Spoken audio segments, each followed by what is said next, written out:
This family photo from 1912 looks innocent, but the toy the child is holding hides a dark secret. The photograph arrived at the Pennsylvania Historical Society on a gray Tuesday morning in March 2019. Elena Vasquez, a senior archivist with 23 years of experience cataloging the region's industrial past, opened the package with practiced care. Inside lay a sepia-toned portrait, its edges worn soft by time, depicting a black family of 4 standing before a modest wooden house. The image bore the date stamp of a studio in Manonga, West Virginia, a name that made Elena pause. She knew that name. Everyone who studied American labor history knew that name. It was a name synonymous with tragedy, with loss, with the darkest chapter of America's industrial age. The family in the photograph seemed ordinary enough at first glance. A stern-faced black man in work clothes stood beside a woman in a simple cotton dress, her hair wrapped beneath a modest headscarf. Between them stood 2 children, a girl of perhaps 10 years and a boy no older than 6. They stared into the camera with the solemn expressions typical of early photography, when long exposure times demanded stillness and smiles were rare luxuries. But something about the image nagged at Elena as she examined it under her desk lamp. Something she couldn't quite identify. Something that whispered of secrets buried beneath the surface. The accompanying letter explained that the photograph had been found in the attic of a demolished home in Pittsburgh's Hill District, tucked inside a water-damaged Bible alongside pressed flowers and faded prayer cards. The sender, a construction foreman named Michael Torres, had almost thrown it away before noticing the Manonga stamp. His grandmother, a retired schoolteacher who had dedicated her life to preserving black history in Appalachia, had told him stories about that town. Stories about darkness and fire and men who never came home. Stories about black miners whose sacrifices had been erased from the official histories. Elena adjusted her magnifying glass and leaned closer to the photograph. The father's hands were rough and blackened. A miner's hands, she recognized immediately. Coal dust had a way of seeping into skin, staining it permanently like a tattoo that told the story of a man's labor. The mother clutched a worn Bible, her knuckles tight with tension that even a century-old photograph could not hide. Her eyes held a sadness that seemed to reach across the decades. But it was the boy that drew Elena's attention most powerfully. In his small hands, he held what appeared to be a carved wooden bird.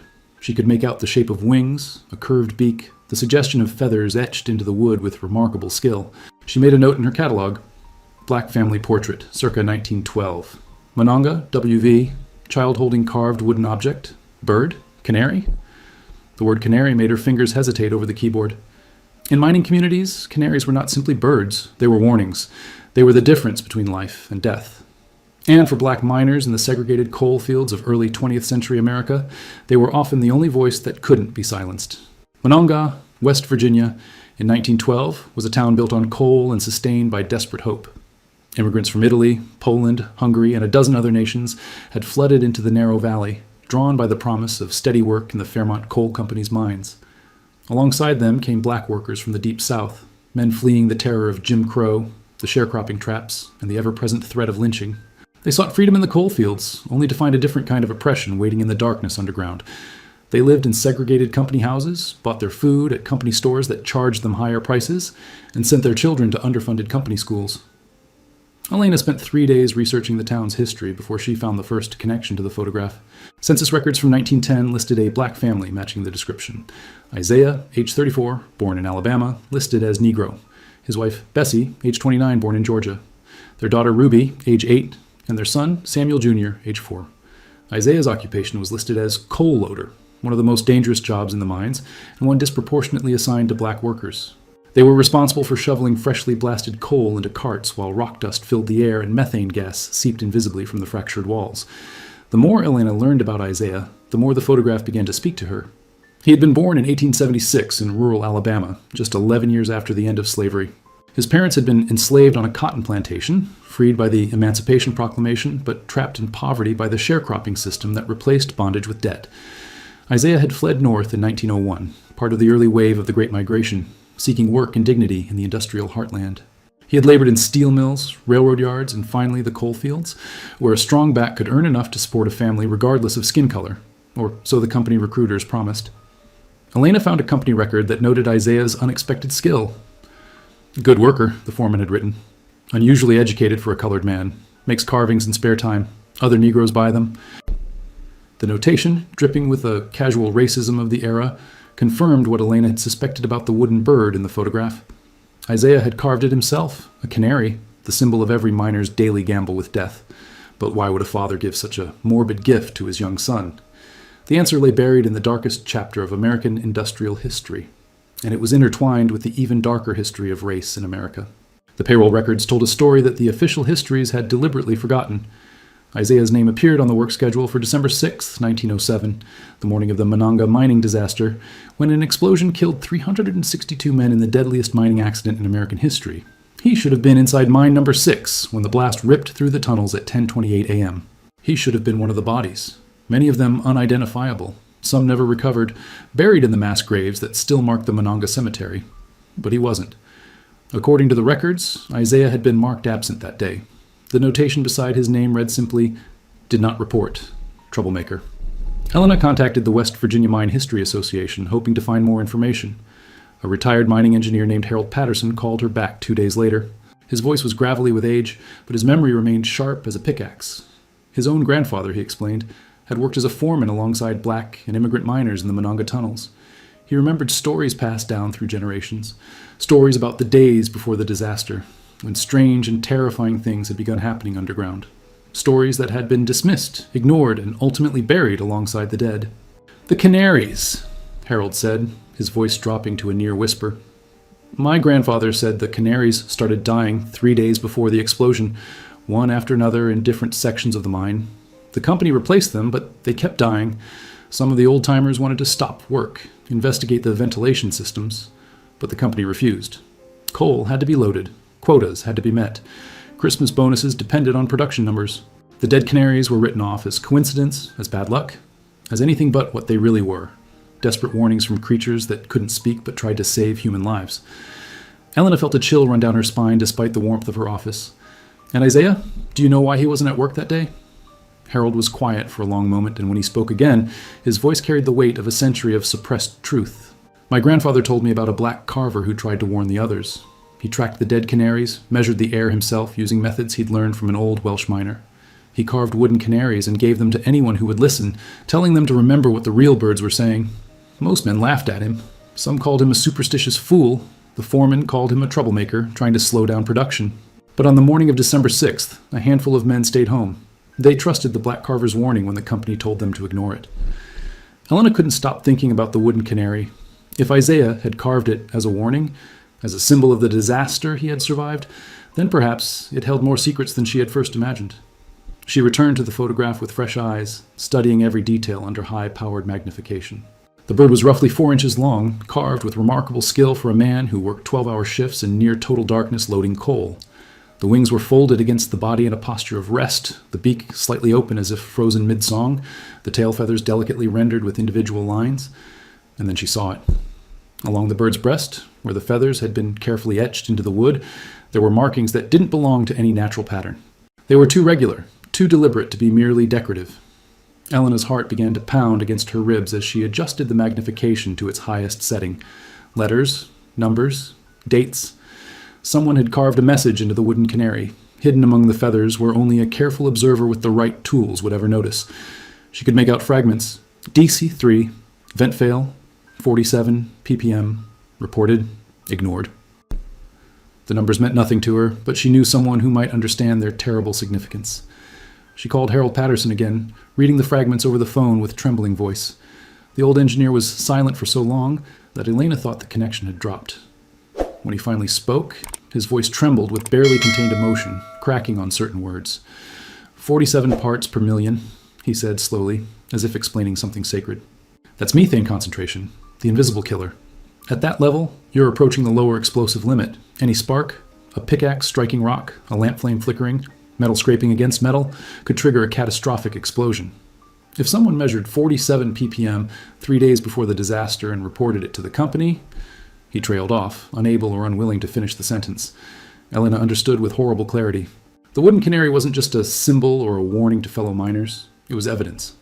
Isaiah had documented the dangerous methane levels he had detected in the mine, carved the damning proof into a child's toy where the company would never think to look.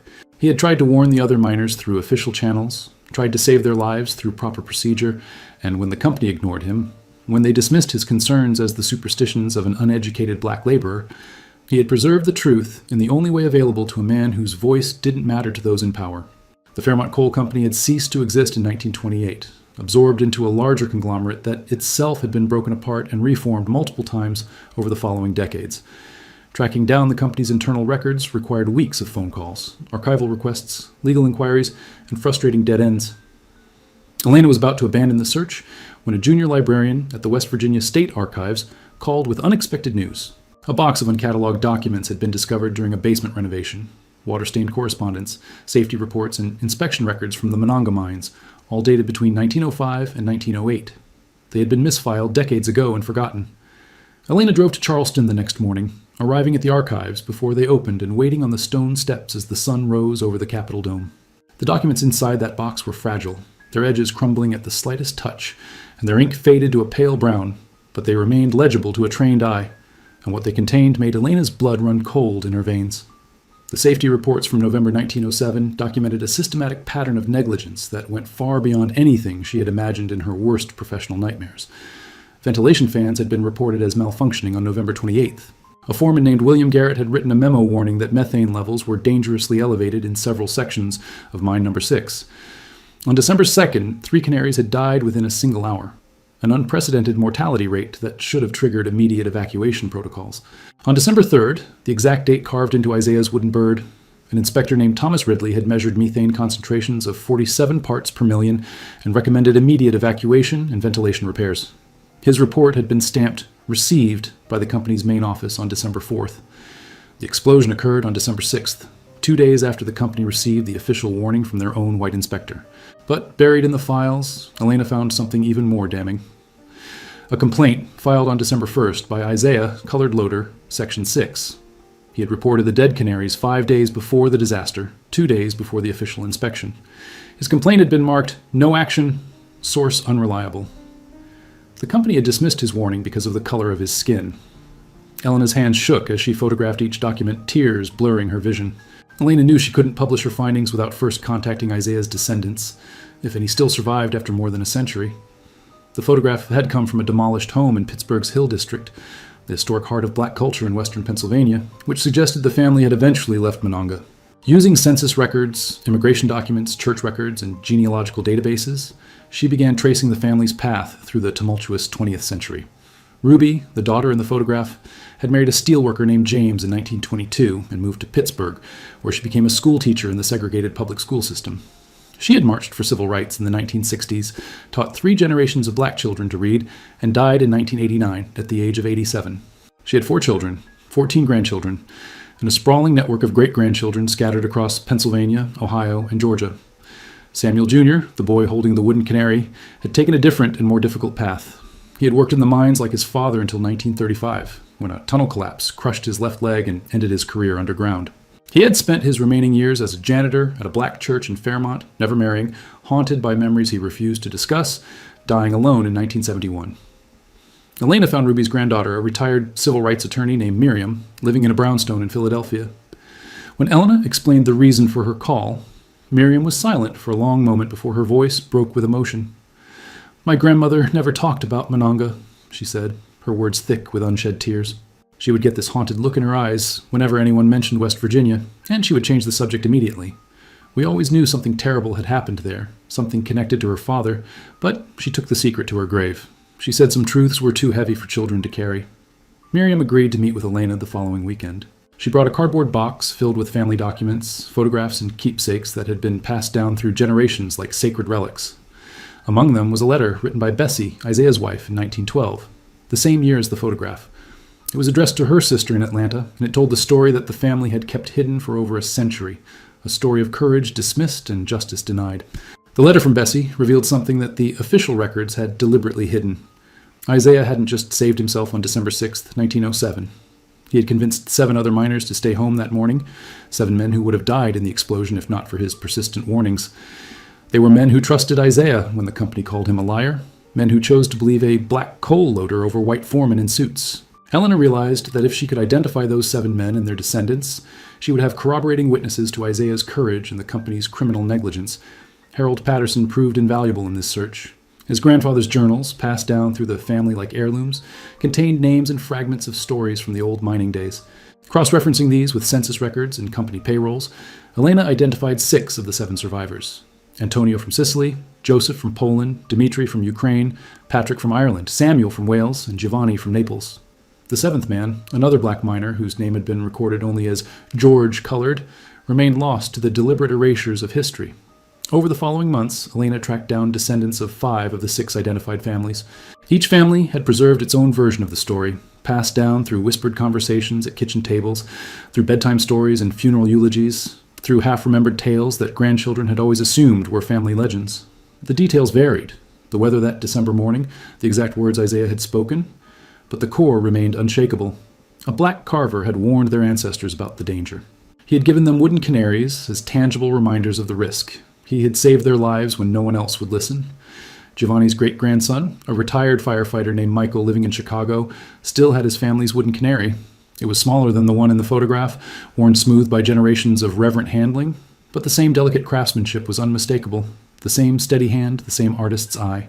And carved into its breast, hidden among the feathers like a secret prayer, were the same damning numbers. 47 ppm, DEC 3, ignored. Elena now had physical evidence from multiple sources. The company had known, their own inspector had confirmed what Isaiah reported, and 362 men had died because a black man's warning didn't matter to men who valued profit over lives. The town of Manonga in 2019 bore little resemblance to the bustling mining community of a century earlier. The mines had closed decades ago, victims of changing economics and depleted seams. The company houses had crumbled into vine-covered ruins, their foundations slowly returning to the earth. The population had dwindled from thousands to mere hundreds, mostly elderly residents, too rooted to leave and too poor to restore what time had taken. But the memorial to the disaster still stood in the town cemetery, a granite obelisk bearing the names of 362 men who had never come home. Helena noticed immediately that no black names appeared on the stone, though records showed at least 30 black miners had died in the explosion. Elena stood before the memorial on a cold November morning, the photograph clutched in her hands like a talisman. She had come to pay her respects, but also to search for any remaining evidence that might corroborate her findings. The local historical society, run by a retired teacher named Dorothy, had agreed to open their modest archives for her research. The society's collection was small, but meticulously organized, the work of decades of dedication. Dorothy had spent 30 years gathering documents, photographs, and oral histories from the families who had survived the disaster and its aftermath. Among her treasures was a collection of newspaper clippings from December 1907, including an article from the Fairmont Times that mentioned a Negro laborer spreading panic among the workers in the days before the explosion. The article dismissed Isaiah as superstitious and praised the company for maintaining order despite agitation. The racism dripped from every line like poison. Dorothy also had something Elena hadn't expected, a photograph of survivors taken in 1908 on the first anniversary of the disaster. 7 men stood in a row before the memorial, dressed in their Sunday clothes, their faces solemn with survivor's guilt. Each held something small in their hands. Elena examined the photograph under magnification and felt tears spring to her eyes. Wooden canaries. Every single one of them held a carved wooden canary, their tribute to the man who had saved them. They called themselves the Canary Brotherhood, Dorothy said quietly. They met every year until the last one died in 1962, and they never stopped saying that a black man had saved their lives when no one else would listen. Elena published her findings in the spring of 2020 in a peer-reviewed article for the Journal of American Labor History titled The Canary's Song, Race, Negligence, and Silenced Warnings in the Manonga Mining Disaster. The evidence was overwhelming and meticulously documented.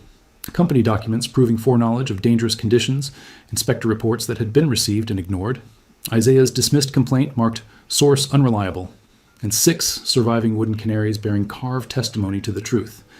The story was picked up by national media within days, spreading across newspapers, websites, and television programs hungry for stories of historical injustice finally exposed. The descendants of the disaster victims responded with a mixture of profound grief and long-awaited vindication. For generations, they had carried the weight of 362 lost lives, never knowing whether their ancestors might have been saved. Now they had an answer, and a target for their long-suppressed anger. A class-action lawsuit was filed against the corporate successors of the Fairmont Coal Company, seeking recognition and reparations for what the legal documents called willful negligence compounded by racial discrimination, resulting in mass casualty. Miriam, Ruby's granddaughter and the civil rights attorney who had dedicated her career to fighting injustice, flew to West Virginia for the press conference announcing the lawsuit. She brought the wooden canary from the photograph, the same one little Samuel Jr. had held in his small hands 108 years earlier. It had been passed down through her family like a sacred relic, from Ruby to her mother to Miriam herself, its full significance forgotten until Elena's discovery restored its meaning. Now it would take its place in a new exhibit at the Smithsonian's National Museum of African American History and Culture, alongside the other 5 canaries and the documents that proved what the company had tried to hide. Isaiah's name was added to the Manonga Memorial, not as a victim, but as a hero. A bronze plaque was installed beside the granite obelisk, telling the story of the black carver who had tried to save his fellow workers when the company and the country refused to hear him. He gave them warnings carved in wood, the inscription read. When the company silenced his voice because of the color of his skin, he gave them a chance to live. 7 men survived because of his courage. Their descendants remember. America remembers. We will not forget again. On December 6, 2023, the 116th anniversary of the Manonga mining disaster, a ceremony was held at the memorial unlike any in the town's history. Descendants of the victims and survivors gathered from across the country, black and white families standing together for the first time to honor their shared history. Labor historians, journalists, civil rights activists, and local residents filled the small cemetery, their breath-forming clouds in the cold December air. Elena Vasquez stood at the podium, the photograph that had started everything projected on a large screen behind her, Isaiah's family visible to all. "This photograph," she said, her voice steady despite the emotion swelling in her chest, "looks innocent at first glance. A black family standing before their modest home in a mining town. A father, a mother, 2 children. They look like so many other families from that era, hardworking, hopeful, determined to build a better life. But when you look closer, when you notice what the child is holding, you see something else entirely. You see evidence of courage in the face of indifference. You see proof that one man tried to save hundreds of lives and was dismissed because of the color of his skin." She paused, her eyes moving across the diverse crowd gathered before her. Miriam sat in the front row, the wooden canary resting in her lap, tears streaming down her weathered face. Beside her sat descendants of the 7 survivors, black and white families united by a shared debt to a man history had tried to erase. Behind them stood the grandchildren and great-grandchildren of the 362 men who had died, families who finally knew the full truth of what had happened to their loved ones and why warnings had gone unheeded. Isaiah never received recognition in his lifetime, Elena continued, her voice growing stronger. He was called superstitious, a troublemaker, an unreliable source. He lost his job, his home, his community. He died in 1934 in a small apartment in Pittsburgh's Hill District, still carrying the guilt of not having saved more lives, still wondering if anyone would ever believe him. But his wooden canaries survived. His message survived. His truth survived. And today we honor his memory not just as a hero of labor history, but as a black American whose voice deserved to be heard, whose warnings deserved to be heeded, whose courage deserves to be remembered. The ceremony concluded with the unveiling of a new sculpture, a life-sized bronze figure of Isaiah himself, holding a carved canary up toward the sky, his face lifted in eternal hope. At his feet, an inscription bore the words Bessie had written to her sister in 1912. "They did not listen to my husband because of what he is. But the canaries knew, the canaries always knew, and someday the world will know too." As the crowd dispersed into the gray December afternoon, Miriam approached Elena with tears still wet on her cheeks. She pressed the wooden canary into Elena's hands, the same small bird that had traveled through 4 generations, carrying its secret message through a century of silence. "My great-grandfather's courage was hidden for so long," she whispered. "You gave it back to us. You gave him back to us. You gave his voice back to history." Elena looked down at the small carved bird, its wings folded, its beak open in frozen song, its feathers hiding a message that had waited 116 years to be heard and believed. In mining communities, canaries were warnings. They were the difference between life and death. For black miners in Jim Crow America, they were sometimes the only witnesses whose testimony couldn't be dismissed. And sometimes, Elena thought, they were the difference between forgotten and remembered, between silenced and heard, between an innocent photograph and a story that changed how we understand our past and ourselves.